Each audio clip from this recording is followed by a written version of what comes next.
दोस्तों, अगर हमें सक्सेस पानी है तो अपने फैसले को बार बार बिल्कुल भी नहीं बदलना चाहिए।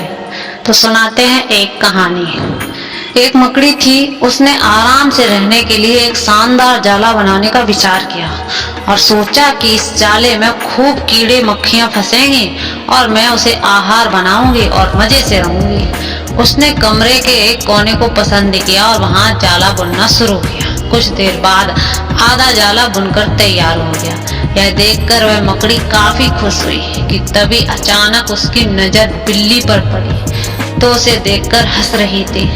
मकड़ी को गुस्सा आ गया और वह बिल्ली से बोली, हंस क्यों रही है? बिल्ली बोली, हंसू नहीं तो क्या करूं? यहाँ मक्खियां नहीं है, ये जगह तो बिल्कुल साफ सुथरी है।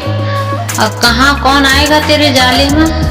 ये बात मकड़ी के गले उतर गई। उसने अच्छी सलाह के लिए बिल्ली को धन्यवाद दिया और जाला अधूरा छोड़कर दूसरी जगह तलाश करने लगी।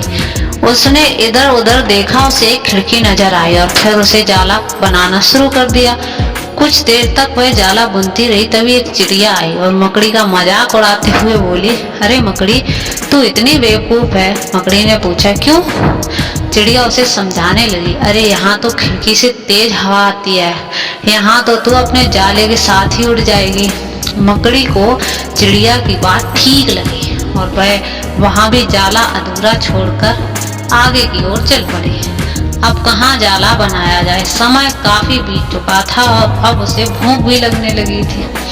अब उसे एक अलमारी को खुला दरवाजा देखा और उसने उसी में अपना जाला बुनना शुरू कर दिया। कुछ जाला बुना था, तभी एक काकरोच नजर आया जो जाले को अचरज भरे नजरों से देख रहा था।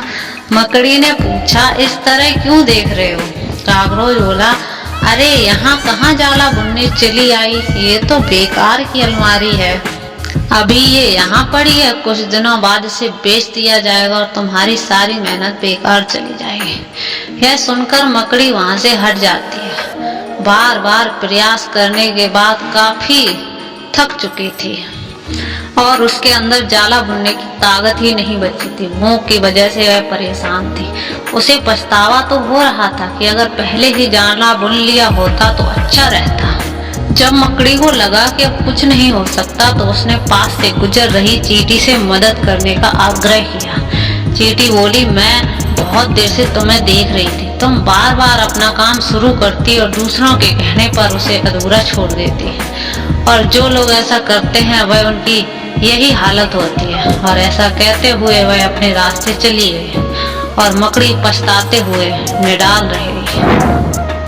दोस्तों, हमारी जिंदगी में भी कुछ ऐसा ही होता है। हम कोई काम करते हैं और कोई आकर हमें बोल देता है, ऐसा काम तुम नहीं कर सकते, ये वाला कर लो, अच्छा रहेगा, और हम बदलते रहेंगे तो हम कभी भी कुछ नहीं कर पाएंगे। इसलिए हमें दृढ़ निश्चय होकर अपने काम पर फोकस करना चाहिए और हमेशा याद रखना चाहिए कि हमने जो चुना है वो सबसे बेस्ट है। तभी हम संघर्ष करके अपने सफलता की चाबी तक पहुंच सकते हैं। और अगर हम लोगों की बातों में आते रहेंगे तो यूं ही भूखे बने रहेंगे।